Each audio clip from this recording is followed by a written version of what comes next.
welcome to another episode of Veterans View. And today we're with the Russell County Sheriff Office with Sheriff Heath Taylor and Chief Deputy William Alexander. And today we're going to give you a good review of what the Sheriff Office does. Sheriff, would you please tell us how long you've been in office and give us just a brief description of your job, your duty?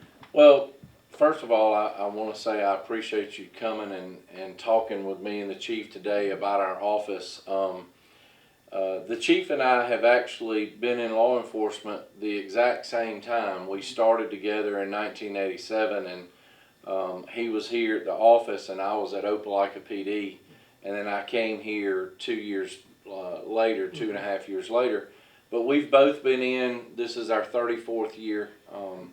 And I've been in the sheriff's seat since 2010, so I'm in my third term, finishing my third term, and hopefully if I can get the citizens to support us, we'll, I think May 25th is next year's primary, and we're going to try to make another term of it. So we're really excited to talk to you today about what we do. And a lot of times, I think our public don't necessarily understand some of the things that we do, and, yes, sir. And we'll talk today a little bit about that. Okay, and also I want to mention that Sheriff Taylor's father is a veteran.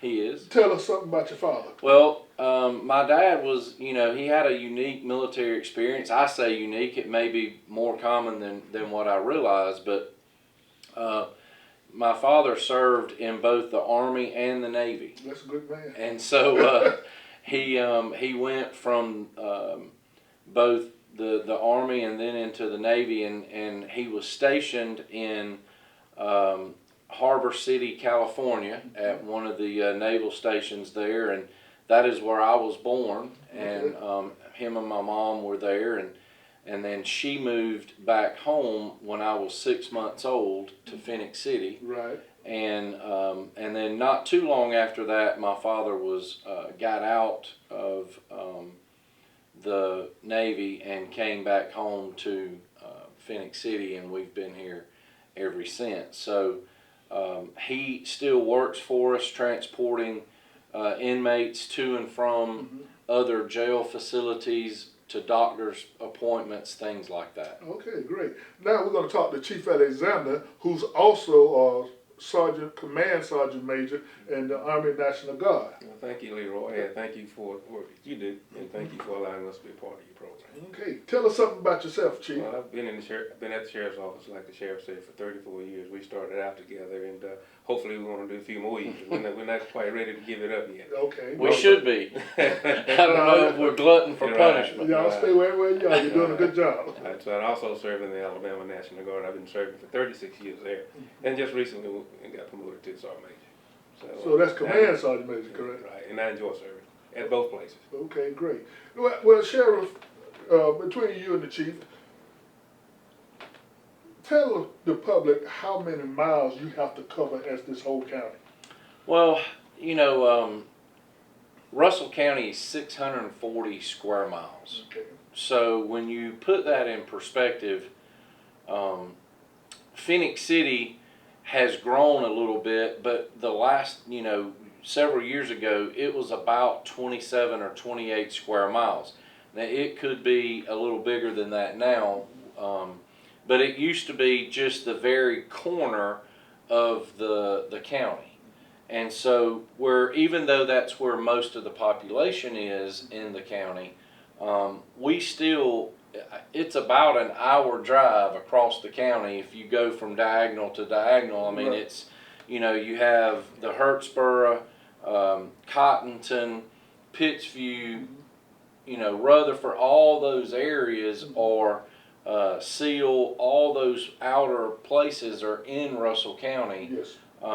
That we still have to cover and patrol, and Phoenix City is in Russell County, but it's the very top corner of the county. Okay. And Chief, how do you assign the deputies patrolling and everything? Tell us that. Well, we have 4 shifts, and they work 12-hour shifts. And then, of course, we have extra patrol out during the day because they have to run the court detail and civil papers and so forth. But we manage it pretty well, and with 4 shifts. 4 shifts. And you like you said, you have the court shift. And how many deputies do you have at the courthouse? We have a total of 8. 8, okay. And they run everything that goes there. Transporting to and from court, picking up inmates from other states, other agencies. And then, of course, we run medical.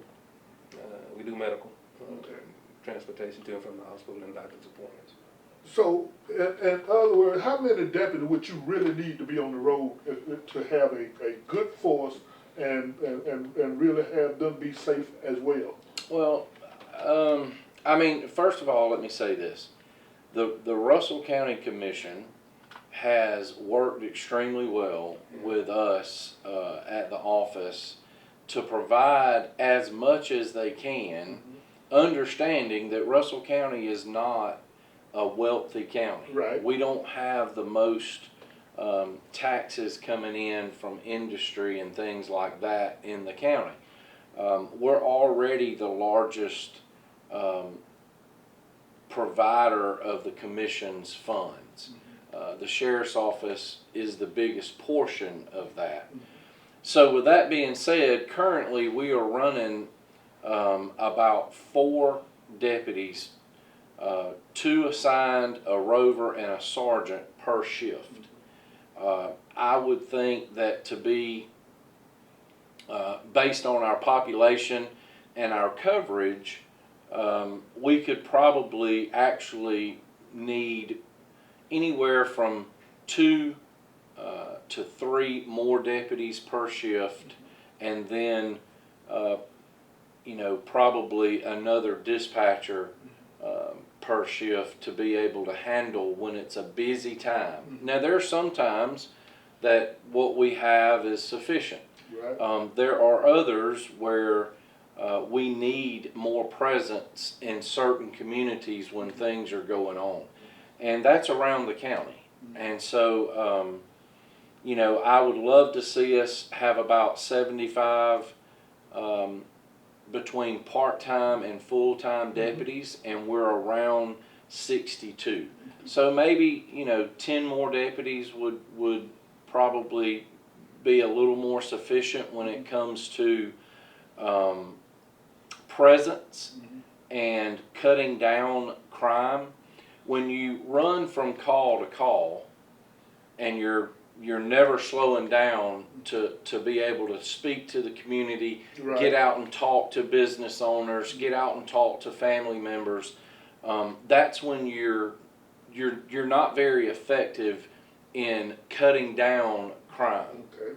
When you have enough deputies that you can have 2 or 3 of them answering calls, but the rest of them out in the community, stopping at stores, stopping at the neighborhoods, talking to the kids, talking to parents, talking to business owners, then you're making progress with the community trusting law enforcement, the community willing to tell law enforcement more about what's going on in that community, and you start then cutting into the crime rate and cutting down what's going on in the community. Right, good community relations. So as we talk about that, and later on, we're going to do a ride with one of your deputies just to show the public, hopefully with a supervisor, Right. just so that the public can see how they have to run across the county and proceed to do their job, Right. and to satisfy the citizens. Because when the citizens, I know the citizens feel good about the sheriff department.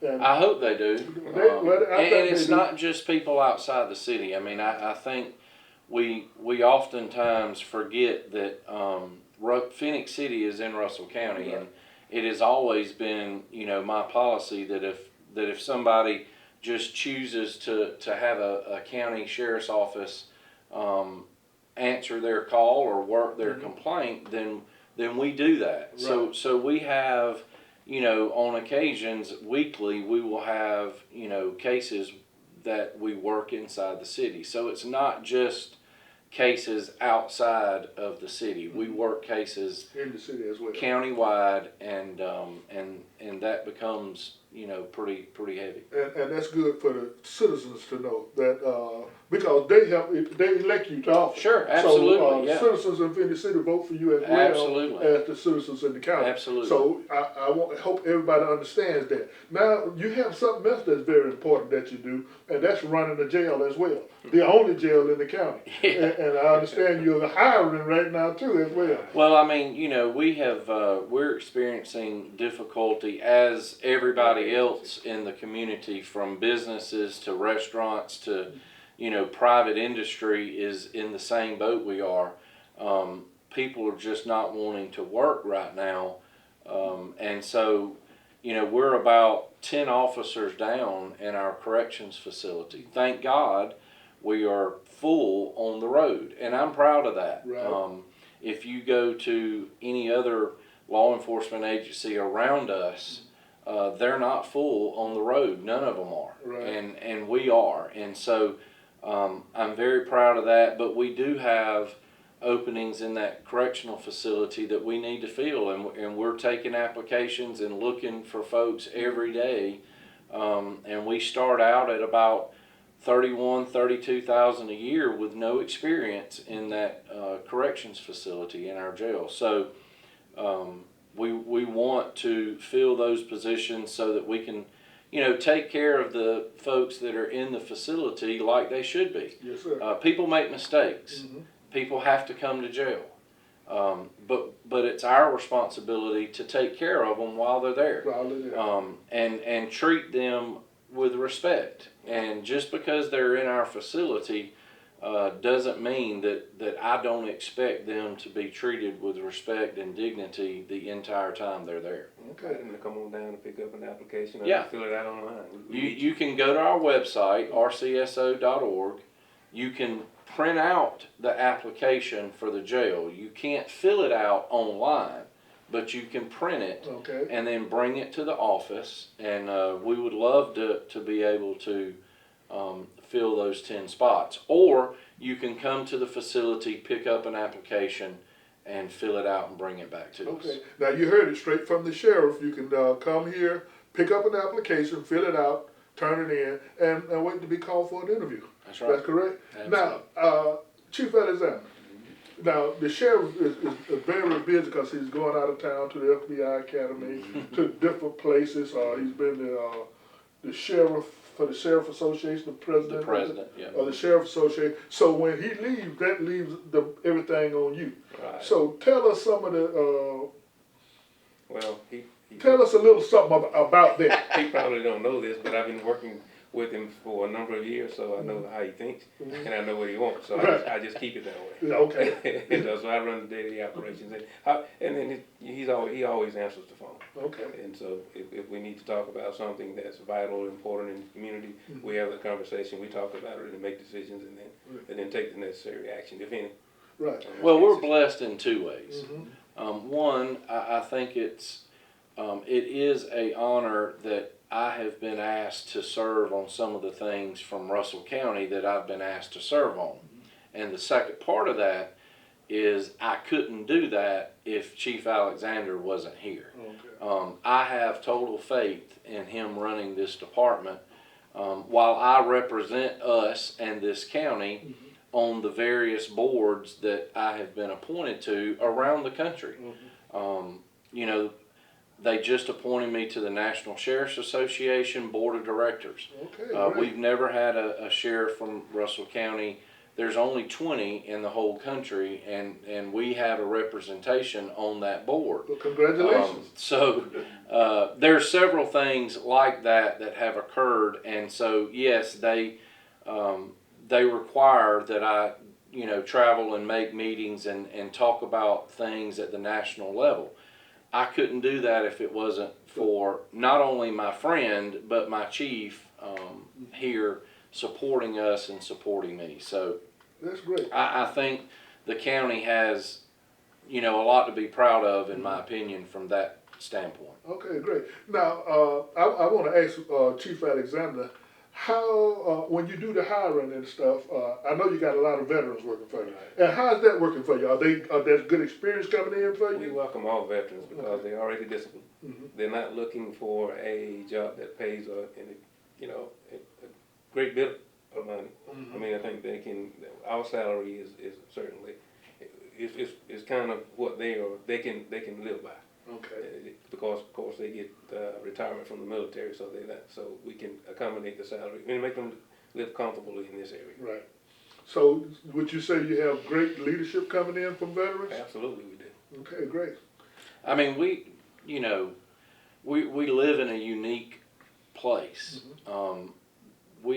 I would say probably 80% of our employees from a deputy standpoint, and probably 50% at the jail is prior military. Great. You know, we have Fort Benning here, and we have people come here and retire out of Benning and live in our area, and we have veterans that even if they wasn't from Fort Benning, they come to Alabama because of the tax situation. They don't retire, they don't tax their retirement. Right. And so we have a unique opportunity to hire great employees that are veterans. And we do that as often as we can in our department. And so far, it's worked out extremely well. Okay, great. Tell us something about your training program that you have going on and some of the requirements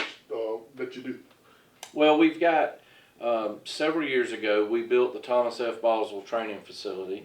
We named it after the former sheriff. We built it while he was in office. That was the first time this department had ever had any type of training facility of its own. But we have a full range of training building there, obstacle course, a rappel tower. We have all the things for our TAC team and our deputies on the road, as well as in the facility at the jail, to be able to get training on a regular basis. And we have a sergeant assigned as our training instructor for the facility. So we do a minimum of 12 hours a year. We probably average around 40 to 60 hours of training per deputy a year at the facility. So we're well above the minimum that the state requires. Everyone has to shoot a 70, a minimum qualification with their handgun twice a year of a 70. And so we're ongoing with that process, and we do a lot of training there, from report writing to diversity to domestic violence, that type of stuff year round. And of course, we send them to the police academy. Yeah, and of course they go to a 16-week police academy that they have to pass once we hire them, and then they'll be there for 3 or 4 months. Okay, so they can't they can do duties on the street, but they can't make arrests until after they go through the academy. Correct. So they have to ride with a deputy until they graduate the academy, then they can be on their own. Okay. One other question, not a question, but would you explain the TAC team so that our viewers will understand the TAC team and what they train for? We have we call it a STAR team, Special Tactics and Response, and that is traditionally people in the community think it's a SWAT team, which it is, but we call it something different. But they're trained for hostage rescue negotiation type stuff, warrant service, high risk warrant service, those types of incidences where we would require some specialty training with weapons and tactics to effect an arrest or to effect a search warrant or something along those lines. That's what we would use a STAR team for. Okay, and there's one other thing that I want to mention, because I'm sure that the public don't know, is that you have a dive team as well. We do. We have one of the better dive teams in the whole state. Again, we have a lot of veteran military people that have gotten dive training in the military. They've come over to our office. We get them undercover certified in evidence recovery. So where somebody throws a weapon into the water, we lose a body and the body has not surfaced yet, they search for the bodies underwater, and they do it based on grid searches and different type of evidence-based searches. And so we've sent our dive team all over the state to different lakes and different water venues, and have recovered bodies that nobody else was able to find. Of course, being here bordering Columbus with the Chattahoochee River, probably a couple of times a year we will send a dive team out into the Chattahoochee for one thing or another. But they also can go into lakes and ponds and things like that as well. Right. So they do a really good job, and we have utilized them all over the state. Okay, great. Now, Chief Alexander, I'm going to ask you this question. How do you like your communications room, your dispatchers and all? Because those are some hard-working people that we really don't hear about. And they have to talk to people on the phone. So tell us something. That's an important sector of the sheriff's office. That's pretty much, we are the deputies are dispatched through there. Of course, they're the first people to talk to the citizens when they call in and requesting our help. So they are very vital to us, and they do a very good job at that. And they are also trained in as far as talking people through first aid, in case someone call and say, hey, I made a mistake, stabbed myself in the thigh, I think I hit the artery. They can talk to them and give them advice on what to do until the ambulance or the deputy get there. There's a lot going on in there. Tremendous amount of work. Tremendous amount of work that goes into what they do. And people don't realize, dispatches may be the only connection or contact that a citizen has with my office. So I always have told my dispatchers they are the perception a lot of times of what the public has of our office. Right. Because they may not need a deputy. They may be calling in a wreck, or they may call in something in their neighborhood, and it's not necessarily for them, so they don't see a deputy. Right. But how they are treated on that phone and how our dispatchers respond to their call is what their whole perception of our office is. Was it helpful? Was it ugly or rude? Was it nice and kind and concerning? So, from our perspective, those dispatchers are a lot of times the only thing that somebody perceives of our office is how they had a phone call. Right. But whether they keep up with deputies on calls is life-saving.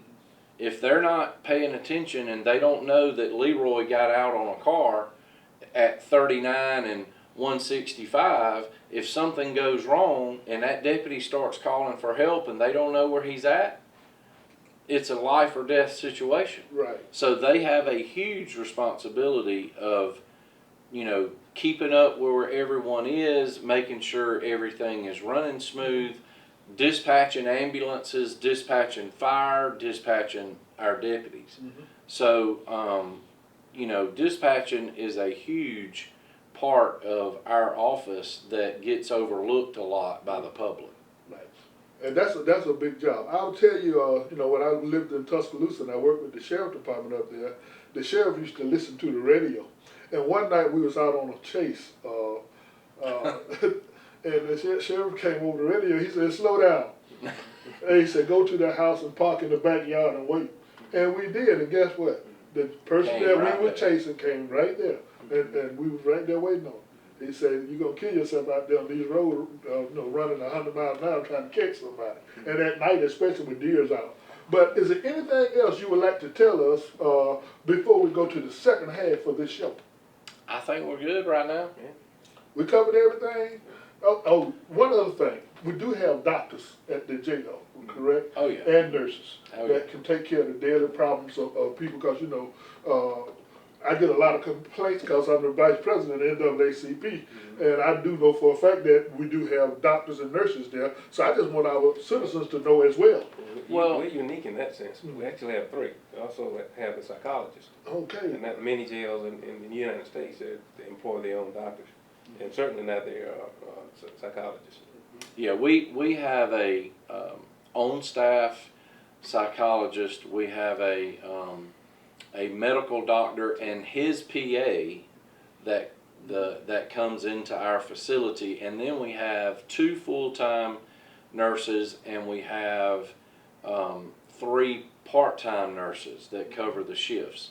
So, you know, I wouldn't say that we don't make mistakes. We try our best to cover the medical side as well as any doctor outside this facility. Okay. There are times that we have to send inmates out to the ER, to a hospital, to a doctor, to dialysis, to things like that. But we have X-ray people come in that with portable X-ray machines. We have a dentist come in with a portable, equipment to do the dentistry. So we cover everything in that facility. Now, one thing that we do that the public needs to understand is we do not allow narcotics in the facility. So if you come into the facility and you're prescribed some type of narcotic from your doctor, our doctor will prescribe you something as close to that as possible. Okay. that's not a narcotic, a scheduled drug. Right, that's good to know too. So just understand that, there's a reason why obviously we don't allow those things in the facility. And a lot of families think, well, he's prescribed something, he should get it. And it's just not that way.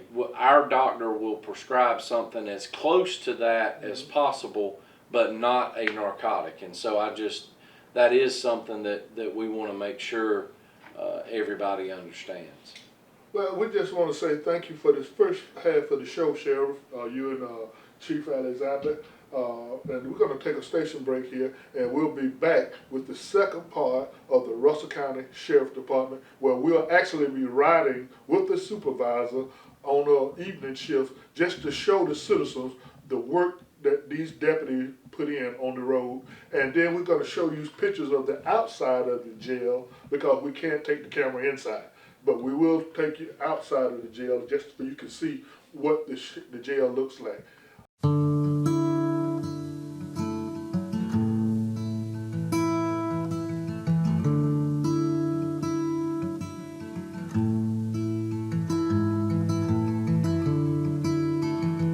As I was walking down that ribbon of highway, I saw above me that endless skyway. I saw below me that golden valley. This land was made for you and me. I've roamed and rambled, I've followed my footsteps to the sparkling sands of her diamond deserts. And all around me a voice was sounding. This land was made for you and me. This land is your land, this land is my land. California to the New York Islands, from the redwood forest to the Gulf Stream waters. This land was made for you and me.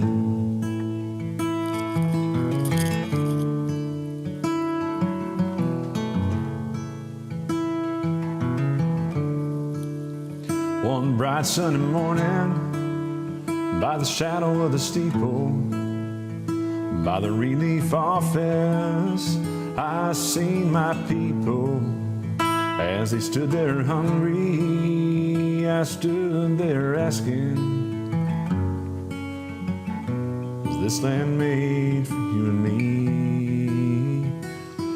great high wall there tried to stop me.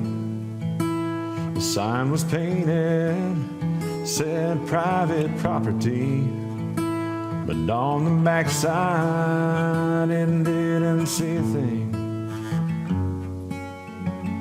The sign was made for you and me. This land is your land, this land is my land. California to the New York Islands, from the redwood forest to the Gulf Stream waters. This land was made for you and me.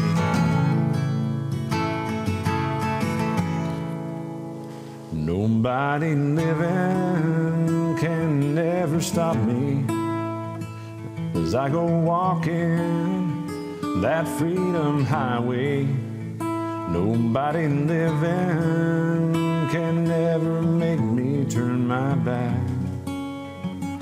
This land was made for you and me. When the sun came shining, I was strolling and the wheat fields waving, and the dust clouds rolling. As the fog was lifting, a voice was chanting, this land was made for you and me.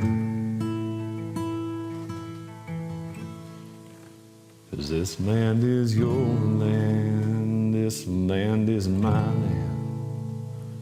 California to the New York Highlands, from the redwood forest to the Gulf Stream waters. This land is made for you and me.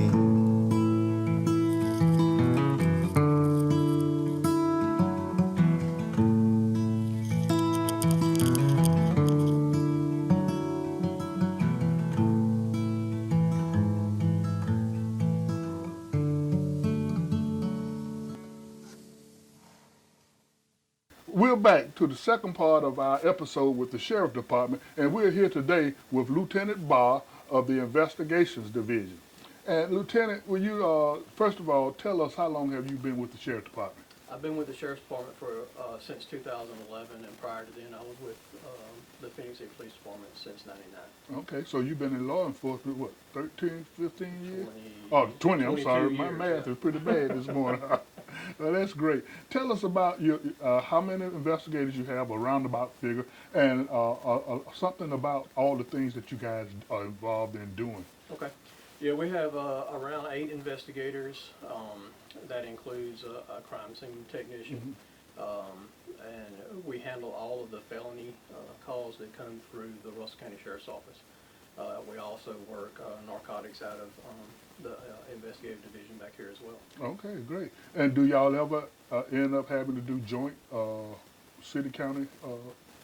We do, yeah. We have a good working relationship with the Phoenix City Police Department, as well as Columbus Police Department and Lee County Sheriff's Office. As you can imagine, as close as we are to the state lines, we end up dealing with a lot of the same people that run back and forth, and so we work with both agents, or all of those surrounding agencies. And as you know, I do have a little bit of background in law enforcement, so I do see a lot of times when you guys respond across the river as well when things happen. Like maybe something come across, like something going on with the schools or something of that nature. Yeah, we do mutual aid stuff, mutual aid work with Columbus Police Department and Muskogee County Sheriff's Office as well. Great. And give us a feel of how things are going right now in this COVID environment. Well, COVID has slowed things down for a while, actually, and I think we can contribute that to people being at home more than normal, and people working from home and that type of thing, which has slowed down a lot of the burglaries and stuff like that, because you can imagine people are at home, so not people. We don't have the burglars out there, doing property crimes like they have been doing in the past. So, in that sense, things have slowed down as far as call volume that we would get back here. Okay, great. Lieutenant, we want to thank you for taking the time out to let us interview you Yes, sir. for this special show that we're doing, spotlighting the sheriff department Sure, and my you pleasure. guys and all you do. So thanks again, Thank you. and we look forward to continue working with you. Sure, sounds good. Okay, welcome to the second part of our Veterans View show representing the Russell County Sheriff Department. And today we are here in communications and we're talking with Stephanie, the supervisor of communications. Stephanie, how are we doing today? Oh, we're doing good. Doing good. Stephanie, tell us something about your job and the people you work with. I noticed today you have Miss T here and Stephanie. So we have two Stephanies today. So tell us about how your communications work, the schooling that you have to, and the training that you have to do with your people. I got you. Okay, so we go through an extensive kind of training process. We're here for, it just depends, about 3 months in the training process. They pick it up, they run criminal histories and tags and everything like that for our guys out on the road and to take care of them and, make sure they get home every day. Okay, and you also pick up the emergency phone calls for fire departments? Yes, we do the emergency phone calls. We dispatch for 11 volunteer fire departments, and we also dispatch for CARE. So any kind of medical, emergency calls or anything like that that we get, then we'll tone out our fire departments and call CARE, make sure they get the help that they need. Okay, so what kind of first aid training do you get? Because I know when you receive certain calls, you have to talk them through stuff until the ambulance or fire department arrives. Correct. We do. We do get CPR certified. A lot of our other, any kind of extensive, we send over to CARE, and they have the emergency medical dispatch training to make sure they get the proper care that they need before we can actually arrive or someone can arrive on scene. Okay, that's great. Is there anything else that we should know about these ladies that work with you? And I know you have some guys too, but they work We do. different shifts. They are. So is there anything you want to say about the great work that they do? Oh, they are awesome. They carry us through. They're here 24 hours, 7 days a week. So we Okay. always have at least 2 people always here. So they work hard and get what we need and And get I- the help that we need. And I notice you have a lot of streams here. So how is it working with Homeland Security too? Because I know you have to do some dispatching with them as well. Well, we don't have to, we don't really deal with them too much.